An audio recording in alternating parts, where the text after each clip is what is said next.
siyang ang batag dito.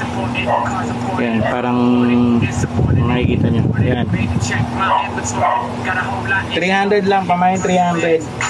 Yan. UA to UA. UA, under arm. Underarm. Underarm. Under Armour.